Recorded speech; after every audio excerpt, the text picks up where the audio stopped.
የማይሆን ላይፍ ውስጥ ገብቼ ከሱዳኒ ጋር ያን ያክል አመት ከሆነ ሱዳኒ ጋር ነበር አብሬ ስኖር የነበረው እዛ ማለት ነው። ቤት ማርታ ገዝታ ሰርታ ሰጥቶታለች አልሰጠችውትም። አስገድዳ ነው ሰርግ እንድናረግ ያደረገች አስገድዳ በ50 ሺህ ብር በሬ ገዝቼ ይሄ ነው በጣም አምልኮ ቦታ ትሄጂ ነበር። እሱም እናንተው ናችሁ ስትሄዱ የነበረው። ስማታት አንደኛ ራሱ አስፈርቷል። ካልቆምኩ ለአንተም ተው ዱላ ካልመዘዝኩ አልሆነም።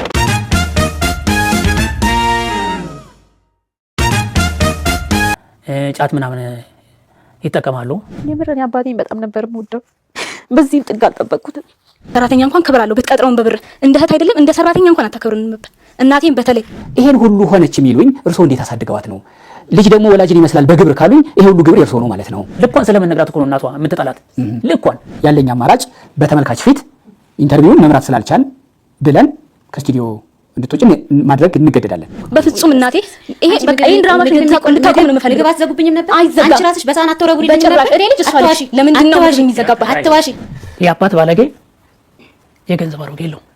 አባት ነው፣ ገንዘብም ገንዘብ ነው። አሮጌም ቢሆን ይፈልጋል። ላኩትና ሰጣሁት የምትይው ብርና 12 ዓመት የሰራሽው ብር አይመጣጠንም። አንቺ ይሄ ብር አልነበረሽም። ይሄን እንዴት እንለፈው ነው? ብዙ ሲካካዱ እንዲሁም ካዱኝ ሲባባሉ ሰምቻለሁ። ከዚህ በፊት የብዙዎችን ታሪክ አዳምጫለሁ። እንዲሁም በየሚዲያው የሚመጡት እንግዲህ በጣም መነጋገሪያ የሆኑ ሰዎችንም አይተናል። ነገር ግን የዛሬዎቹ በጣም የተለዩ ናቸው። በባለፈው እንዳያችሁትና እንደተመለከታችሁትም በእግረኛው ሚዲያ የቀረበች አንዲት እህታችን ነበረች። ይችም ማርታ ከአረብ ሀገር መልስ እንደተከዳችና እንዲሁም በአባቷ አላውቅልሽም ቤት የለሽም የተባለች አንዲት እህታችን ነበረች። በዚህም በጣም አዝነን ነበረ። ታዲያ ይሄንንም እንግዲህ እንዴት ይሆን እያልን ነበረ። እናም አባቷም ዛሬ ቀርበዋል ማለት ነው። በእግረኛው ሚዲያ ቀርበውም ምላሽ ሰጥተዋል። ምላሹስ ምንድን ነው? እንዴት አሉ የሚለውን የምናይና የምንመለከት ይሆናል ማለት ነው። አላሳደጓትም። ምን 10 ዓመት 12 ዓመት ተቀምጫለሁ ትላለች። ይሄን ያህል እኮ አባትና ልጅ መለያየት ማለት ሌላ ጸባይ ይፈጥራል። አሁን እሷ አረብ ሀገር ስትሄድ እኮ ነው ሌላ ጸባይ ፈጠረችው። በፊትማ እኮ እንዴት እንዳሳደግኳት እንዴት እንደተንከባከብኳት ታውቃለች። ግን 12 ዓመት አረብ ሀገር ተቀምጫለሁ። አረብ ሀገር የሄዱ እንኳን 12 ዓመት 12 ሰዓት የተቀመጡ ልጆች አይምሯቸው፣ ጸባያቸው፣ ሃይማኖታቸው ይቀየራል። በዛ ነው እንዴ አባ ያሉትን እስኪ ወይም የማርታ የተከዳቸው አባት ያሉትን ማለት ነው። በተለይ እህት ወንድሞቻችን በአረብ ሀገር ያላችሁ ያሉትን እንዴት ነው የምታዩት? ምን አይነት አስተያየት ነው የምትሰጡት? ማለት ግራ ስለገባኝ ነው። ያው አረብ ሀገር የሄዱ ጸባያቸው፣ ሃይማኖታቸው በአጠቃላይ ይቀየራል ብለዋልና ከምን ተነስተው ነው እንደዚህ ያሉበት ምክንያት? ልጅቷ ያለችው ገንዘብ ተከደው ወይም ቤቴ ተከድቻለሁ ብላ ነው ወደ ሚዲያ ያመጣች። ታዲያ መልሳቸውም እንግዲህ የአባና እንዲሁም የእህቷ መልስ ወይም በጣም እውነት ለመናገር ልጅቷ ኢንተርቪውን አቋርጣ እስከ መውጣት ድረስ ነው የደረሰችው። እግረኛው በጣም በቃ ተረጋጊ ብሎ ባያረጋጋት ኑሮ ስሜታዊ ሆና ነበር። ታዲያ አባት የዚህን ያህል በልጃቸው ላይ ያደረሱት በደል ከምን ተነስተው ነው? ልጅቷ ከዛው ላይም ዲኤንኤ አስመርምሩኝ እኔ ጥርጥር አለብኝ ብላለች። ምክንያቱም ከሚያሳዩት ፍቅርና እንዲሁ ከሚያጥላሏት ማለት ነው። እና እንዴት ልታዩት ትችላላችሁ? እስኪ ሀሳብ አስተያየታችሁን በኮሜንት መስጫው ላይ ያስቀምጡ። እንደኔ ማለት ነው። ልጅቷ ሀቅ አላት። በሚዲያ ላይ የወጣችው እውነታው እንዲወጣላትና የላባ ወደ እሷ እንዲመጣ ነው ማለት ነውና አባት ግን ሽምጥጥ አድርገዋል። ልጄ አረብ ሀገር ሄዳ ነበር፣ ነገር ግን ለኔ አልሰጠችኝም፣ ቤትም አልሰራችም። ቤቱንም የሰራውት ቆላ ከሚባል ቦታ ማለት ነው የነበርንበት ቦታ ንብረት ሽጬ ነው አምጥቼ ወደ ፍች የሚባል ቦታ የገዛንና የሰራን በማለትም እንግዲህ ለእግረኛው ሚዲያ መልሳቸውን ሰጥተዋል ማለት ነው። ነገር ግን እህት ተብያዋ በጣም እንዴ ግርም ምን ያለኝ አነጋገሯ ምናምን እንዴ ምን አይነት ነገር ነው? ምን አይነት መንገብገብ ነው?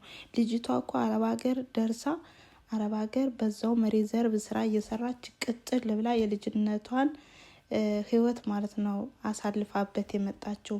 በዛ ላይ ደግሞ በቤተሰብ ተክዳ ነው ማለት ነውና ምንድነው በማታውቀው ነገር ዝም ብላ አርፋ እንደ ልጅነቷ አትቀመጥም ወይ ነው ጥያቄው። ለምን ነው ሽንጧን ገትራ ማለት ነው የምትከራከር? ይቺ ልጅ እኮ እውነተኛ እህቷ ወይም የእናት አባቷ ልጅ ከሆነች ማለት ነው አይዞሽ እህቴ ማለት ሲገባት ለምንድን ነው እንደዚህ የሆነችው? ታውቂያለሽ ወይ ብሎም ሲጠይቃት አላውቅም አለችሽ። እንደዛ ከሆነ ለምን ዝም አትልም? እርግጥ ነው እናት አባቴ ለፍተዋል፣ ባንቺ ደክመዋል አሉ። ግን እዚህ ላይ ልጅቷ የመጣችው ተክጃለሁ ብላ ነው። ነገር ግን አባትና እህት የሷን ኃጢአት የሷን ገመና ዝርዝር አድርጎ ሚዲያ ላይ ለመዘረር ነው የመጡ እና እንደዚህ ነው ወይ እኛ የጠበቅነው? በቃ የተከዳችውን አብራርተው ወይም እንዲመልሱላት ወይም ካሳ እንዲከፍሏት ወይም ቤቱን እንዲመልሱላት ነው። ነገር ግን የእሷን ገመና ነው እንግዲህ አመተው ለሚዲያ የሰጡ ማለት ነው። እና ከዚህ ከምን ይታያል? እውነት ካህኑ እንደዚህ አድርገው ከሆነም በጣም ነው የሚያሳዝነው። እውነት ፈራጅ እግዚአብሔር ነው። እውነታውም ያለ ከየትኛው እንደሆነ እግዚአብሔር ነው የሚያውቀው። ነገር ግን በዚህ ልክ ልጅን እንደዚህ አድርጎ አልሽ ምንድነው ማለቱ ተገቢ አይደለም።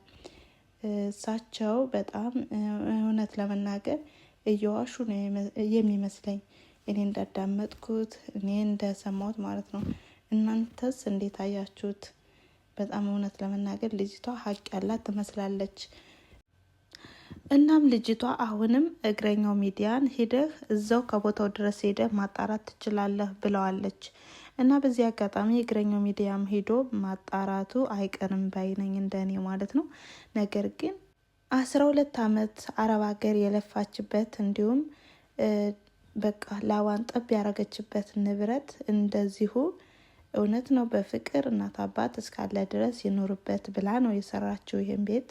ነገር ግን እንደ ማንኛውም ልጅ ትካፈያለች፣ 5 ክፍል አለ፣ አንዳንዱን ነው የምሰጣችሁ በማለትም ልጃቸውን አሳዝነዋል። እና በዚህስ በጣም እንግዲህ የሁሉ አባት ናቸው ተብሎ የሚታዩ አባት በዚህ ልክ የአባትነት ወይም የልጅነት መንገድ እየሄዱ አይደለም ባይነኝ እንደኔ ማለት ነው። እና በዚህ አጋጣሚ እግረኛው ሚዲያም በጣም ሊደነቅ ይገባል።